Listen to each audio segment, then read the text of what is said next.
ನಮ್ಮ ಜೊತೆ ಮೇಲ್ಮನೆ ವಿಪಕ್ಷ ನಾಯಕರಾದಂಥ ಛಲವಾದಿ ನಾರಾಯಣಸ್ವಾಮಿ ಅವರಿದ್ದಾರೆ. ಪ್ರಸ್ತುತ ರಾಜ್ಯ ರಾಜಕಾರಣದ ವಿಚಾರವನ್ನು ಅವ್ರ ಜೊತೆ ಮಾತನಾಡ್ತಾ ಹೋಗ್ತೀನಿ. ಸರ್, ತಾವು ಕೂಡ ಕಾಂಗ್ರೆಸ್ನಲ್ಲಿ ಇದ್ದಂಥವ್ರು.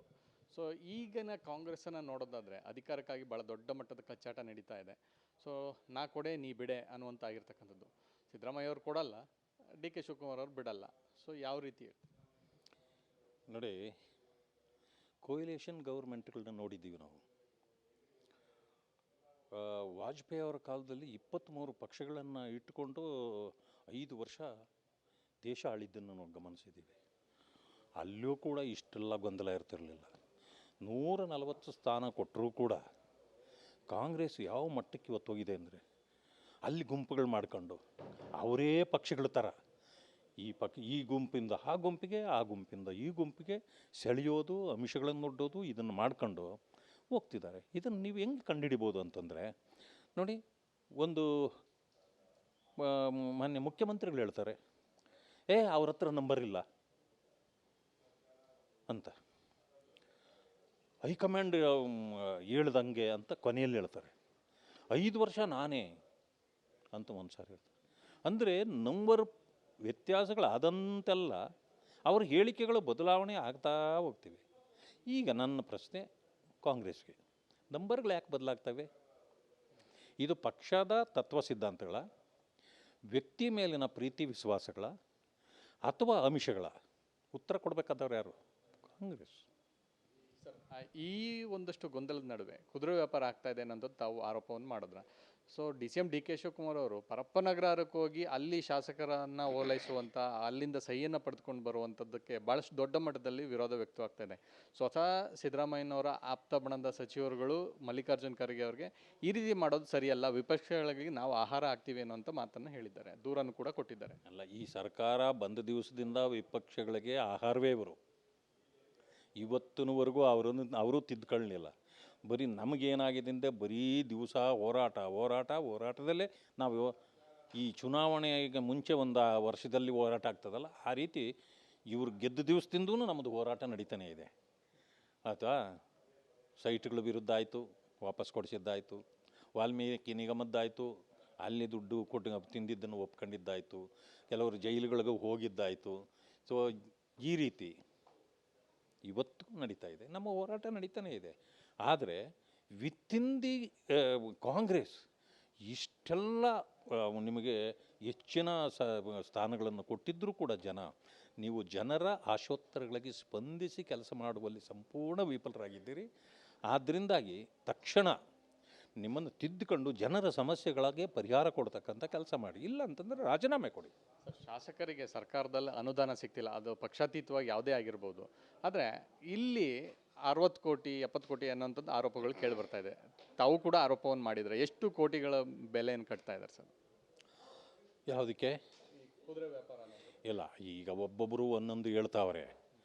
ಅದಕ್ಕೆ ಅದು ಸತ್ಯ ಹೊರಗಡೆ ಬಂದೇ ಬರುತ್ತೆ, ಎಲ್ಲೂ ಹೋಗೋದಿಲ್ಲ. ಈಗಾಗಲೇ ಬಂದಿದೆ, ಇನ್ನೂ ಬರೋದಿದೆ. ಅದರಿಂದಾಗಿ ಅದು ಯಾರಿಂದ ಯಾರಿಗೆ ಈ ಥರ ಪ್ರಶ್ನೆ ಬರ್ತದಲ್ಲ, ಇವೆಲ್ಲಕ್ಕೂ ಉತ್ತರ ಅವರೇ ಈ ಸದ್ಯದಲ್ಲಿ ಕೊಡ್ತಾರೆ. ಅದೇ ಸರ್, ಶಾಸಕರಿಗೆ ಅನುದಾನ ಅಂತೂ ಸಿಗಲ್ಲ. ಅಂದರೆ ಅವರು ಅಂದ್ಕೊಂಡಿದ್ದಾರೆ ನಮ್ಗೆ ಅನುದಾನ ಸಿಗಲ್ಲ, ಅಟ್ಲೀಸ್ಟ್ ಇದರಲ್ಲಾದರೂ ಎಷ್ಟೋ ಒಂದಿಷ್ಟು ಬರಲಿ ಏನೋ ಅಂಥದ್ದು ಏನಾದರೂ ಮನಸ್ಸಿಗೆ ಬಂದಿದೆಯಾ? ಅದಕ್ಕೆ ಏನೋ ನಂಬರ್ಸ್ ಚೇಂಜ್ ಆಗ್ತಿದೆಯಾ ಅಂತ. ಪಾಪ ಅವ್ರಿಗೇನು ಬಂದಿದೆಯೋ ಗೊತ್ತಿಲ್ಲ. ಶಾಸಕರ ಕಷ್ಟ ಕೇಳೋಕ್ಕೆ ಕಾಂಗ್ರೆಸ್ಸಲ್ಲೂ ಯಾರೂ ಇಲ್ಲ. ಯಾಕಂದರೆ ನಂದು ಉದ್ಧಾರ ಆದರೆ ಸಾಕು, ನಾನು ಅಧಿಕಾರದಲ್ಲಿದ್ದರೆ ಸಾಕು, ನನಗೆ ಅಧಿಕಾರ ಗಿಟ್ಟಿದ್ರೆ ಸಾಕು ಅನ್ನೋ ಪರಿಸ್ಥಿತಿಯೆಲ್ಲ ಅವ್ರು ಇರೋದ್ರಿಂದ ಶಾಸಕರ ಯೋಗಕ್ಷೇಮ ಅಂತೂ ಕೇಳ್ತಾ ಇಲ್ಲ, ಜನರದು ಇಲ್ಲವೇ ಇಲ್ಲ. ಆದರೆ ನಂಬರ್ ಬೇಕಲ್ಲ, ನಂಬರ್ಗಾಗಿ ಈ ಹೋರಾಟ ನಡೀತಾ ಇದೆ. ಅಂತಿಮವಾಗಿ ಈಗ ಸಿದ್ದರಾಮಯ್ಯ ಅವರು ಚಿಕ್ಕಬಳ್ಳಾಪುರದಲ್ಲಿ ಹೇಳಿದ್ದಾರೆ, ಈ ಮೊನ್ನೆನೂ ಕೂಡ ಹೇಳಿದರು, ಈಗ ಹೈಕಮಾಂಡ್ ಹೇಳ್ದಂತೆ ನಾವು ನಡೀತೀವಿ, ಅದಕ್ಕೆ ಡಿ ಕೆ ಶಿವಕುಮಾರ್ ಕೂಡ ಒಪ್ಕೋಬೇಕು ಅನ್ನೋಂಥದ್ದು. ಅಂದರೆ ಹೈಕಮಾಂಡ್ ಏನೇ ನಿನ್ನನ್ನೇ ಸಿ ಎಮ್ ಇರು ಅನ್ನೋಂಥದ್ದನ್ನು ಹೇಳಿದ್ರು ಡಿ ಕೆ ಶಿವಕುಮಾರ್ ಒಪ್ಕೋಬೇಕು, ಇಲ್ಲ D K Shivakumar C M ಆಗಬೇಕು ಅಂದರೆ ನಾನು ಒಪ್ಕೋಬೇಕು ಅನ್ನೋಂಥದ್ದು ಯಾವ ರೀತಿಯಾಗಿ ನೋಡ್ಬೋದು? ಹೈಕಮಾಂಡ್ ಅಂದರೆ ಯಾರು? ACC ಅಧ್ಯಕ್ಷರು ತಾನೆ. ಅಧ್ಯಕ್ಷರೇ ಬೆಂಗಳೂರಲ್ಲಿ ಬಂದು 3 ದಿವಸ ಕುಳಿತು ಎಲ್ಲರನ್ನೂ ಕರೆದು ಮಾತುಕತೆ ಮಾಡಿ ಎಲ್ಲ ಮಾಡಿ, ಸೊ ನನ್ನ ಕೈಯಲ್ಲಿ ಏನೂ ಇಲ್ಲ, ನನಗೆ ಬೇಜಾರಾಗಿದೆ, ನಾನು ಹೋಗಿ ಹೈಕಮಾಂಡ್ಗೆ ಹೇಳ್ತೀನಿ ಅಂದರೆ, ACC ಅಧ್ಯಕ್ಷರೇ ನನ್ನ ಕೈಯಲ್ಲಿ ಏನೂ ಇಲ್ಲ ಅಂಥೇಳಿ ಕೈ ಚೆಲ್ಲಿ ಹೈಕಮಾಂಡ್ಗೆ ಹೇಳ್ತೀನಿ ಅಂತಂದರೆ, ಹೈಕಮಾಂಡ್ ಯಾವುದರಲ್ಲಿ? ಇಟಲಿಯಲ್ಲಿದೆಯಾ, ಪಾಕಿಸ್ತಾನದಲ್ಲಿದೆಯಾ, ಬಾಂಗ್ಲಾದೇಶದಲ್ಲಿದೆಯಾ? ಎಲ್ಲಿದೆ ಹೈಕಮಾಂಡು? ಯಾರಿವ್ರ ಹೈಕಮಾಂಡು? ನೀವೇ ಹೈಕಮಾಂಡ್ ಅಲ್ವಾ? ಆದರೆ ಈ ರೀತಿ ನೀವು ಇಂಥ ಅಪಹಾಪಿಯನ್ನು ನಾವು ಎಲ್ಲೂ ನೋಡಲಿಲ್ಲ. ನಾನು ಮಾನ್ಯ ಮಲ್ಲಿಕಾರ್ಜುನ್ ಖರ್ಗೆ ಅವರಲ್ಲಿ ಮನವಿ ಮಾಡ್ತೇನೆ, ಪರಿಶಿಷ್ಟ ಜಾತಿಯ ಒಬ್ಬ ವ್ಯಕ್ತಿಗೆ ಕೊಟ್ಟು ಅಧಿಕಾರ ಕೊಟ್ಟು ದೇಶದಲ್ಲಿ ಕಾಂಗ್ರೆಸ್ ನೆಲ ಕಚ್ಚಿ ಹೋಯಿತು ಅಂತ ಕೆಟ್ಟ ಹೆಸರು ನಿಮ್ಮ ಮೇಲೆ ಹಾಕುವಂಥ ಎಲ್ಲ ಇದು ನಡೀತಾ ಇದೆ. ಅದರಿಂದ ನೀವು ಕೂಡ ಅಸಹಾಯಕತೆಯನ್ನು ತೋರ್ತಾ ಇದ್ದೀರಿ ಅಂತ ಅನಿಸುತ್ತೆ. ನಿಮಗೆ ಆ ಕೆಟ್ಟ ಹೆಸರು ಬರೋದು ಬೇಡ.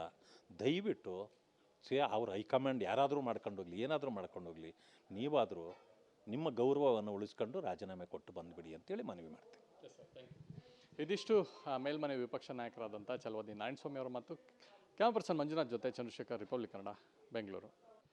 ನಮ್ಮ ಜೊತೆ ಮೇಲ್ಮನೆ ವಿಪಕ್ಷ ನಾಯಕರಾದಂಥ ಚಲವಾದಿ ನಾರಾಯಣಸ್ವಾಮಿ ಅವರಿದ್ದಾರೆ. ಪ್ರಸ್ತುತ ರಾಜ್ಯ ರಾಜಕಾರಣದ ವಿಚಾರವನ್ನು ಅವ್ರ ಜೊತೆ ಮಾತನಾಡ್ತಾ ಹೋಗ್ತೀನಿ. ಸರ್, ತಾವು ಕೂಡ ಕಾಂಗ್ರೆಸ್ನಲ್ಲಿ ಇದ್ದಂಥವ್ರು. ಸೊ ಈಗಿನ ಕಾಂಗ್ರೆಸ್ಸನ್ನು ನೋಡೋದಾದರೆ ಅಧಿಕಾರಕ್ಕಾಗಿ ಭಾಳ ದೊಡ್ಡ ಮಟ್ಟದ ಕಚ್ಚಾಟ ನಡೀತಾ ಇದೆ. ಸೊ ನಾ ಕೊಡೆ ನೀ ಬಿಡೆ ಅನ್ನುವಂಥ ಆಗಿರ್ತಕ್ಕಂಥದ್ದು. ಸಿದ್ದರಾಮಯ್ಯ ಅವರು ಕೊಡಲ್ಲ, ಡಿ ಕೆ ಶಿವಕುಮಾರ್ ಅವರು ಬಿಡಲ್ಲ. ಸೊ ಯಾವ ರೀತಿ ನೋಡಿ, ಕೋಯಿಲೇಷನ್ ಗೌರ್ಮೆಂಟ್ಗಳನ್ನ ನೋಡಿದ್ದೀವಿ ನಾವು.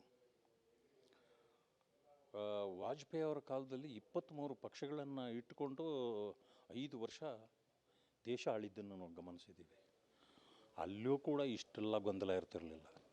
140 ಸ್ಥಾನ ಕೊಟ್ಟರೂ ಕೂಡ ಕಾಂಗ್ರೆಸ್ ಯಾವ ಮಟ್ಟಕ್ಕೆ ಇವತ್ತು ಹೋಗಿದೆ ಅಂದರೆ, ಅಲ್ಲಿ ಗುಂಪುಗಳು ಮಾಡ್ಕೊಂಡು ಅವರೇ ಪಕ್ಷಗಳ ಥರ ಈ ಗುಂಪಿಂದ ಆ ಗುಂಪಿಗೆ, ಆ ಗುಂಪಿಂದ ಈ ಗುಂಪಿಗೆ ಸೆಳೆಯೋದು, ಅಂಶಗಳನ್ನು ನೋಡೋದು, ಇದನ್ನು ಮಾಡ್ಕೊಂಡು ಹೋಗ್ತಿದ್ದಾರೆ. ಇದನ್ನು ನೀವು ಹೆಂಗೆ ಕಂಡುಹಿಡಿಬೋದು ಅಂತಂದರೆ, ನೋಡಿ, ಒಂದು ಮಾನ್ಯ ಮುಖ್ಯಮಂತ್ರಿಗಳು ಹೇಳ್ತಾರೆ, ಅವ್ರ ಹತ್ರ ನಂಬರ್ ಇಲ್ಲ ಅಂತ, ಹೈಕಮಾಂಡ್ ಹೇಳ್ದಂಗೆ ಅಂತ ಕೊನೆಯಲ್ಲಿ ಹೇಳ್ತಾರೆ. 5 ವರ್ಷ ನಾನೇ ಅಂತ ಒಂದು ಸಾರಿ ಹೇಳ್ತಾರೆ.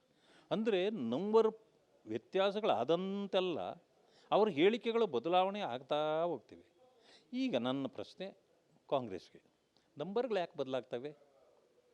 ಇದು ಪಕ್ಷದ ತತ್ವ ಸಿದ್ಧಾಂತಗಳ, ವ್ಯಕ್ತಿ ಮೇಲಿನ ಪ್ರೀತಿ ವಿಶ್ವಾಸಗಳ, ಅಥವಾ ಅಂಶಗಳ? ಉತ್ತರ ಕೊಡಬೇಕಾದವ್ರು ಯಾರು? ಕಾಂಗ್ರೆಸ್. ಸರ್, ಈ ಒಂದಷ್ಟು ಗೊಂದಲದ ನಡುವೆ ಕುದುರೆ ವ್ಯಾಪಾರ ಆಗ್ತಾ ಇದೆ ಅನ್ನೋದು ತಾವು ಆರೋಪವನ್ನು ಮಾಡಿದ್ರ.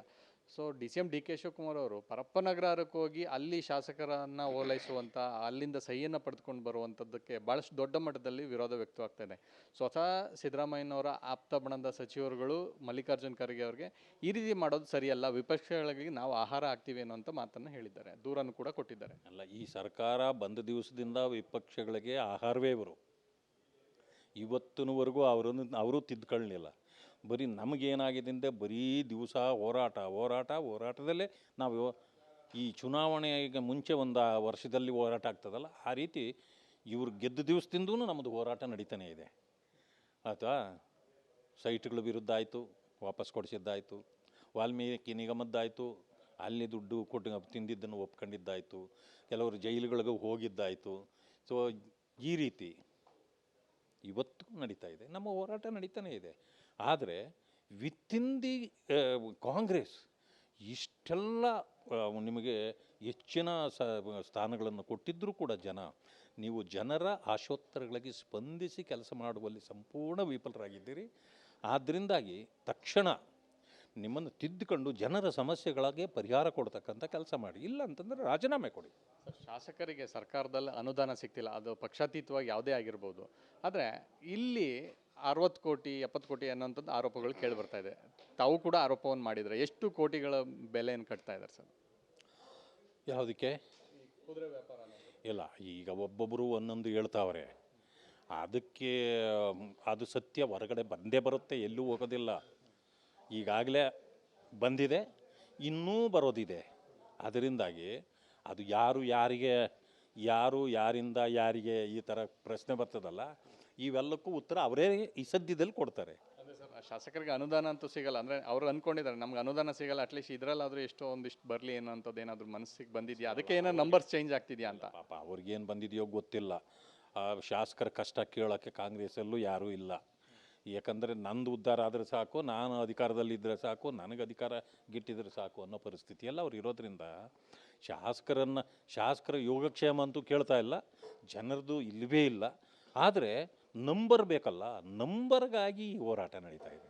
ಸರ್, ಅಂತಿಮವಾಗಿ ಈಗ ಸಿದ್ದರಾಮಯ್ಯ ಅವರು ಚಿಕ್ಕಬಳ್ಳಾಪುರದಲ್ಲಿ ಹೇಳಿದ್ದಾರೆ, ಈ ಮೊನ್ನೆನೂ ಕೂಡ ಹೇಳಿದರು, ಈಗ ಹೈಕಮಾಂಡ್ ಹೇಳ್ದಂತೆ ನಾವು ನಡಿತೀವಿ, ಅದಕ್ಕೆ ಡಿ ಕೆ ಶಿವಕುಮಾರ್ ಕೂಡ ಒಪ್ಕೋಬೇಕು ಅನ್ನೋಂಥದ್ದು. ಅಂದರೆ ಹೈಕಮಾಂಡ್ ಏನೇ ನಿನ್ನನ್ನೇ ಸಿ ಎಮ್ ಇರು ಅನ್ನೋಂಥದ್ದನ್ನು ಹೇಳಿದ್ರು ಡಿ ಕೆ ಶಿವಕುಮಾರ್ ಒಪ್ಕೋಬೇಕು, ಇಲ್ಲ D K Shivakumar C M ಆಗಬೇಕು ಅಂದರೆ ನಾನು ಒಪ್ಕೋಬೇಕು ಅನ್ನೋಂಥದ್ದು ಯಾವ ರೀತಿಯಾಗಿ ನೋಡ್ಬೋದು?